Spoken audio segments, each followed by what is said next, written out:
Hello नमस्कार साथियों, एक बार पुनः आप लोगों के बीच उपस्थित हो गया हूं और आज एक बहुत ही महत्वपूर्ण वीडियो के साथ आप लोगों के बीच उपस्थित हूं।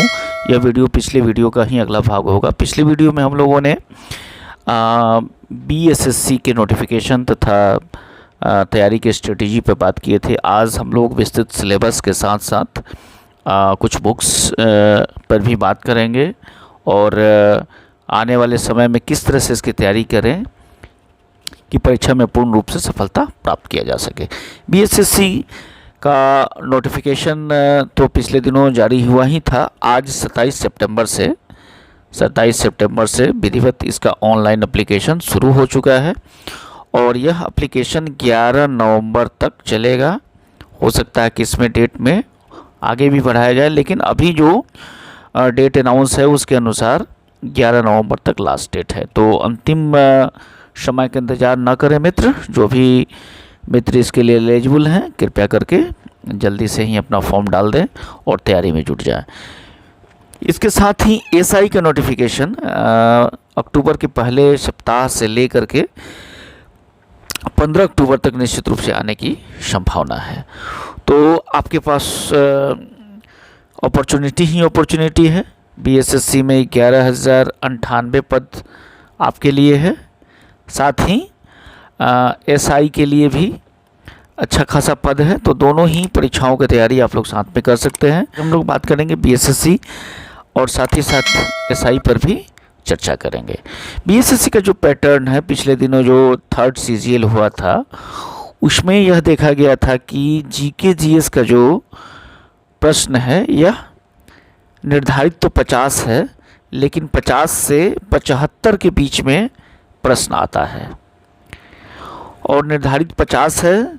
4 अंकों का एक प्रश्न होता है। इस प्रकार 200 अंकों के लिए जीके जीएस होता है। इसी तरह मैथ का जो होता है 50 निर्धारित है मैथ और साइंस के लिए और ये भी 200 अंकों का होता है।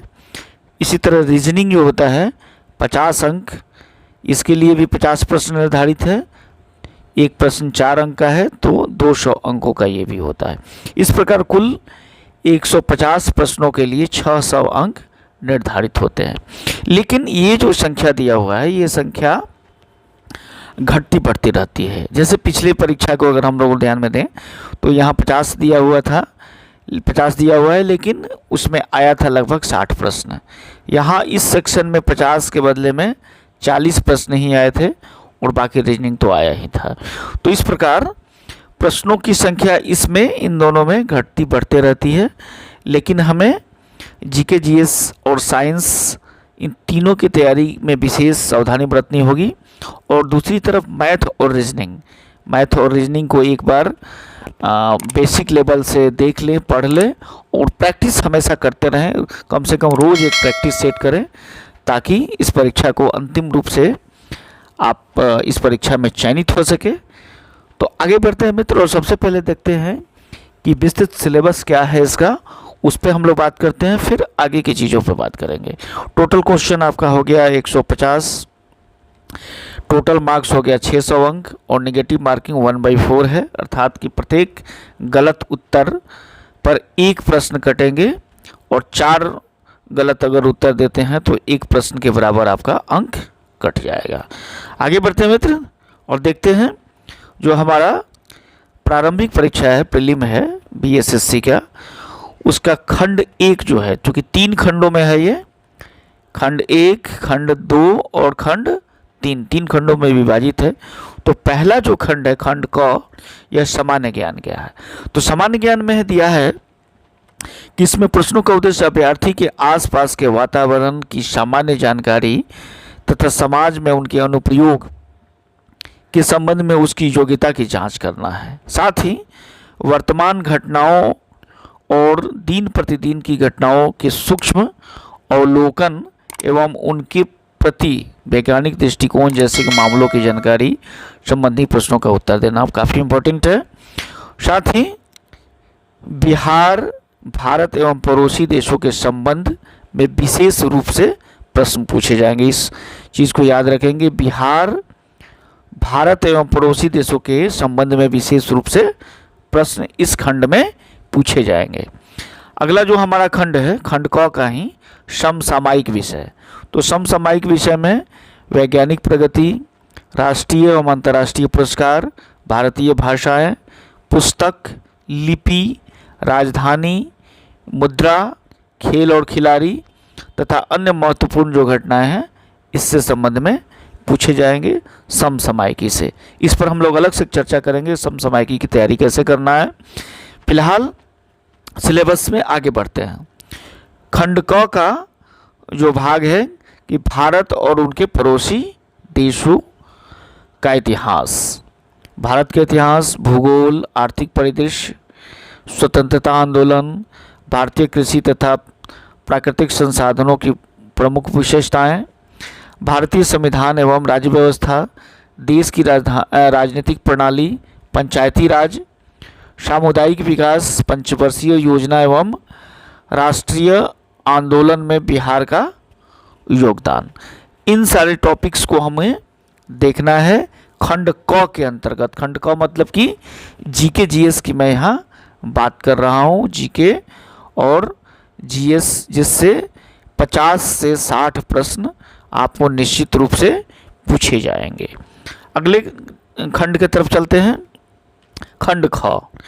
तो खंड ख जो है ये हमारा क्या है, सामान्य विज्ञान एवं गणित। इससे निर्धारित 25 + 25 मतलब कि 25 प्रश्न मैथ से और 25 प्रश्न साइंस से, इन दोनों से 25-25 प्रश्न की आने की संभावना रहती है। तो इसमें मैट्रिक स्तर के प्रश्न पूछे जाते हैं। सामान्य विज्ञान के अंतर्गत भौतिक विज्ञान, रासायनिक शास्त्र, जीव विज्ञान तथा भूगोल, ये चारों खंड से प्रश्न पूछे जाएंगे और प्रश्नों की संख्या लगभग 25 रहेगी। इससे कम या अधिक भी हो सकती है, लेकिन निर्धारित 25 प्रश्न होता है इसमें। अगला जो हमारा गणित का है टॉपिक, तो गणित में देखें तो संख्या पद्धति से संबंधित प्रश्न इंपॉर्टेंट है काफ़ी। पूर्ण संख्याओं का विकलन, दशमलव एवं भिन्न संख्याओं के परस्पर संबंध, मूलभूत अंकगणितीय संक्रियाएं, प्रतिशत, अनुपात समानुपात, औसत, ब्याज एवं लाभ हानि से संबंधित जो मैट्रिक स्तर 10th स्टैंडर्ड का जो प्रश्न होता है, इन सारे प्रश्नों को हमें देख लेना है। ये एक तरह की मौलिक गणित की बात यहाँ की जा रही है, तो इसको आपको देख लेना होगा अच्छे से। आगे चलते हैं तीसरे खंड की तरफ, खंड 3। खंड 3 खंड ग हमारा क्या है, मानसिक क्षमता की जांच करना। तो मानसिक क्षमता में हम जानते हैं कि दो तरह का होता है, एक होता है वर्बल और नॉन वर्बल। दोनों तरह के प्रश्न पूछे जाते हैं, भाषिक एवं गैर भाषिक दोनों ही प्रकार के प्रश्न पूछे जाएंगे। देखिए इसमें क्या क्या है, तो भिन्न से संबंधित तथा संभवतः प्रश्न पूछे जाएंगे, जैसे कि सादृश्य, समानता एवं भिन्नता, स्थान कल्पना, समस्या समाधान, विश्लेषण, दृश्य स्मृति, अवलोकन, संबंध अवधारणा, अंक गणितीय तर्कशास्त्र, अंक गणितीय संख्या श्रृंखला और कूट लेखन एवं कूट व्याख्या। तो ये आपका हो जाएगा मानसिक क्षमता, मतलब कि रीजनिंग से संबंधित प्रश्नों को। तो इससे निर्धारित 50 प्रश्न है। अगर इसकी तैयारी हम लोग कर लेते हैं अच्छे तरीक़े से रीजनिंग की, और ऊपर का जो हमारा ये गणित का सेक्शन है, तो यहाँ से 25 प्रश्न और यहाँ से 50 प्रश्न, कुल 75 प्रश्नों की अगर हम लोग तैयारी अच्छे से कर लेते हैं, तो आपको इस सेक्शन में अधिक से अधिक अंक लाने की पूरी संभावना है।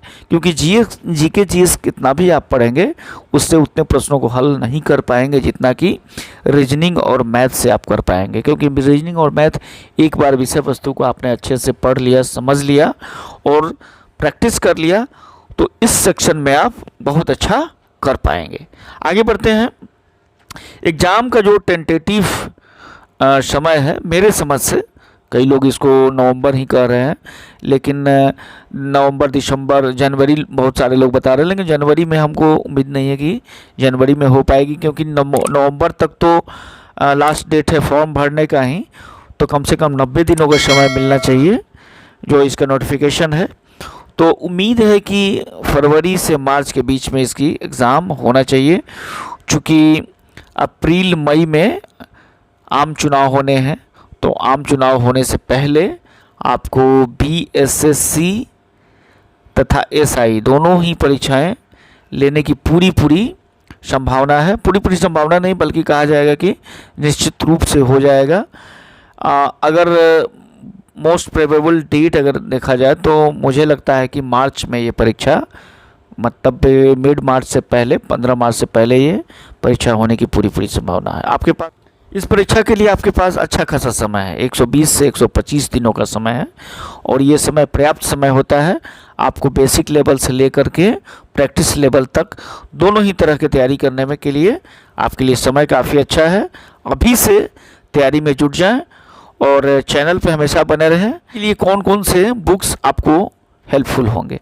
सबसे पहला तो मैं रिकमेंड करूंगा कि NCERT 6 से 12 तक आपको निश्चित रूप से पढ़ना ही पढ़ना होगा।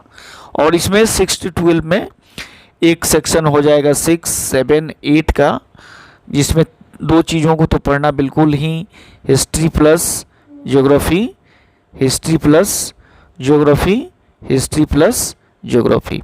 दूसरा सेक्शन हो जाएगा 9th 10th का। तो 9th 10th में आपको हिस्ट्री, ज्योग्राफी, पॉलिटिकल साइंस, इसमें भी हिस्ट्री, ज्योग्राफी, पॉलिटिकल साइंस के साथ साथ साइंस यहाँ बहुत ही इम्पोर्टेंट है, इसको देखना बहुत ही ज़रूरी है। अब NCERT के बाद लूसेंट तो आप पढ़ते ही पढ़ते हैं, क्योंकि ये बेसिक बुक है, तो इसको देख लेना होगा। इसके अतिरिक्त घटना चक्र, परीक्षा मंथन का भी सहारा ले सकते हैं। साइंस एंड टेक्नोलॉजी के लिए आप स्पेक्ट्रम की बुक्स को देख सकते हैं, वो भी आपके लिए काफ़ी हेल्पफुल होगा। अब ये जो सेक्शन है हमारा मैथ प्लस रीजनिंग, जिसमें 75 प्रश्न आ रहा है, ये आपके लिए तुरुप का पत्ता साबित होगा अगर इसको आप तैयारी बढ़िया से करते हैं तो इसके लिए आप जो बेसिक बुक्स है मैथ के लिए, RS अग्रवाल की या R यादव की बुक है, RS अग्रवाल की बुक आपके लिए ज़्यादा हेल्पफुल होगा यहाँ पे। इसको आप एक समय पहले बना लीजिए कि 30 दिनों में हमें पहले बेसिक चीज़ों को देख लेना है, उसके बाद फिर प्रैक्टिस सेशन शुरू कर देना है। इसी तरह रीजनिंग के लिए भी RS अग्रवाल की बुक बहुत अच्छी है, लेकिन उसके साथ ही साथ अरिहंत के बुक्स को भी आप देख सकते हैं, ये भी आपके लिए काफ़ी हेल्पफुल साबित होगा। तो ये सेक्शन जो है आपका गणित और मानसिक क्षमता जांच वाला, ये इसमें 75 प्रश्न आ रहा है। तो 75 प्रश्न में अगर आप तैयारी अच्छे से करते हैं तो 65 प्लस आप कर सकते हैं, और बाकी जो बच रहा है GK GS उसकी तैयारी तो आप कर ही रहे हैं। तो इस प्रकार से अगर अभी इस स्ट्रेटजी से आप चलते हैं तो आप इस परीक्षा में निश्चित रूप से सफलता प्राप्त करेंगे। बहुत बहुत धन्यवाद मित्र। और हाँ, एक बात आपको बताना भूल ही गया हूँ मैं, NCERT का सीरीज हमारे चैनल पर चल रहा है, तो उसको फॉलो करना ना भूलें। बहुत बहुत धन्यवाद मित्र, वीडियो के अंत तक बने रहने के लिए। Thank you.